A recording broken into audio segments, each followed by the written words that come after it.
never made it, but I know what it takes. I'm motivated by a mix of emotion. Got my statement, and I'm reading it slow so I can understand it fully. Appreciate my standing, go out of this world and right on time. Oh, never in my life have I seen the sky light up like this. I'm far away from Earth and I wanna know if you exist. Mission control, do you read me? Send me my coordinates lately.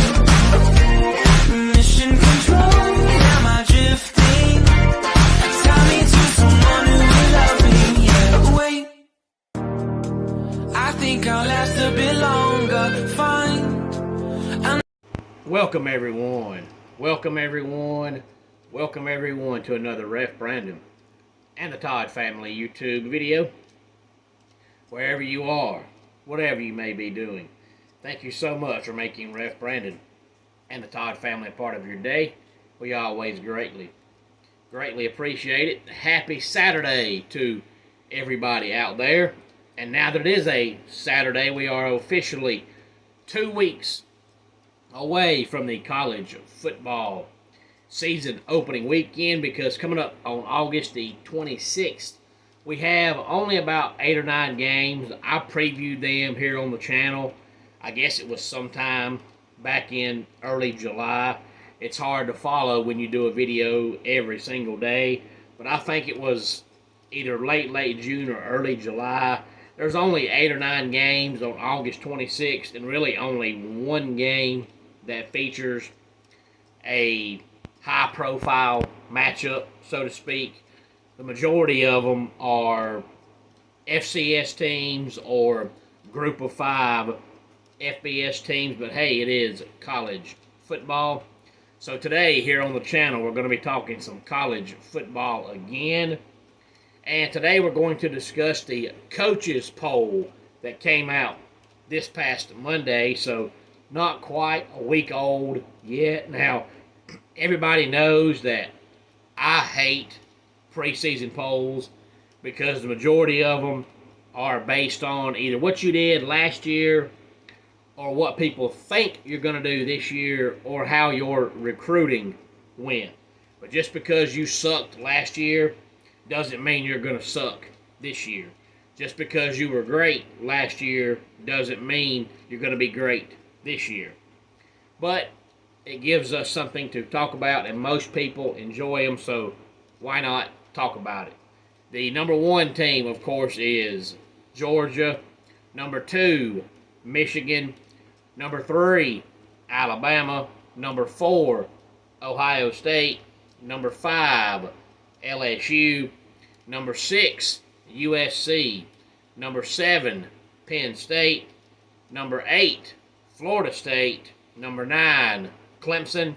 And rounding out the top 10 is Tennessee. Number 11, Washington. Number 12, Texas. Number 13, Notre Dame. Number 14, Utah. Number 15, Oregon. Number 16, TCU. Number 17, Kansas State. Number 18, Oregon State. Number 19, Oklahoma. And number 20, North Carolina. Number 21, Wisconsin. Number 22, Ole Miss. Number 23, Tulane. Number 24 is Texas Tech. And number 25, another Texas school, the Aggies of Texas A&M. Now, looking at this poll, of course, it is the coaches poll because the coaches vote on it. And a lot of times, the coaches vote based on who your coach is, or based on your program history, or based on your team colors, things like that. So it's a bunch of nonsense stuff, but I agree with a lot of it. But there are a few teams I don't agree with where they are. I think they're either too high or too low, especially Alabama. If you watched yesterday's video, you know that in yesterday's video, I gave you my opinion on what Alabama's going to do this upcoming season. They're not a top 10 team, so they're sure not a top 5 team. I don't care how many championships Saban's won. I don't care about their recruiting. None of that matters when it comes to 2023, and they are not a top 10 football team. I might, sometime between now and 2 weeks from today when the season starts, come back on here and give you my personal top 10 or my personal top 15. But if I give you that, I'm not telling you where I think the team will finish. I'm telling you they're based on what I think they're going to do or how I think they're going to be. I'm not telling you, hey, this team's going to win it all. Hey, this team's ranked 25th. And I'm not basing it on where I think they are now, because most teams improve as the season progresses. I'll be doing it based on where I think the team should be, not where they are because of last year or because of recruiting, because of their coach. None of that stuff matters. Any thoughts on this, please feel free to let me know. Hopefully, on your end, this video looks okay. I mean, I know it has my sexy face in it. That's always a bonus. But for some reason, on my end, it is extremely jumpy. But hopefully, it's not jumpy when you go back and watch it. Homes for Our Troops is a publicly funded 501c nonprofit organization that builds and donates specially adapted custom homes nationwide for severely injured post 9/11 veterans. Since the 2004 inception, nearly 90 cents of every dollar spent has gone directly to our program services for veterans. Visit at hfotusa.org. And before we get to our dad joke of the day, don't forget, since it is a Saturday, and it's the second Saturday in the month of August, you know that means that tonight at 244 Livestock Road, East Denali, Georgia, I will be at SWA Wrestling. Doors will open at 6 o'clock. Bell time will be 7 o'clock. And not only will you see Billy Starr and Hot Stuff and Bad Jack and Yukon Adams and Cade Powers and Dynamic Dexter and all the regulars you see at SWA, somebody is going into the SWA Hall of Fame tonight. Be there so you will know who it is. It is a surprise to everybody, so nobody knows in advance. So be there tonight so you'll find out when the rest of us find out who it is going into the SWA Hall of Fame. We also have 3 wrestlers making their SWA debut tonight.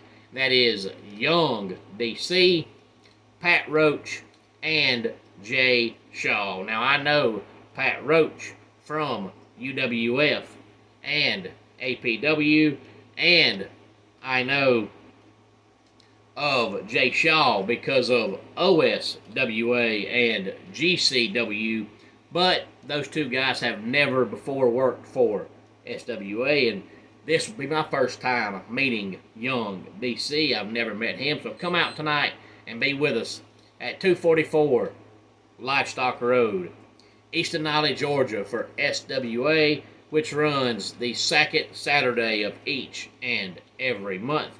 Again, doors open at 6 o'clock, and bell time will be 7 o'clock. You can get on the SWA Facebook page and reserve tickets ahead of time, or you can easily, just as easy, buy them at the door, and it's not any more money at the door than it is early. It's the same amount of money. Now let's go ahead and get our dad joke of the day in here. Why can't you play poker on the African safari? There's too many cheetahs. And that does it for today's Ref Brandon and the Todd Family YouTube video. Until next time, it's Ref Brandon saying, just like in pro wrestling, life can be over by the count of 3. Tell your friends and family how much you love them. Bye.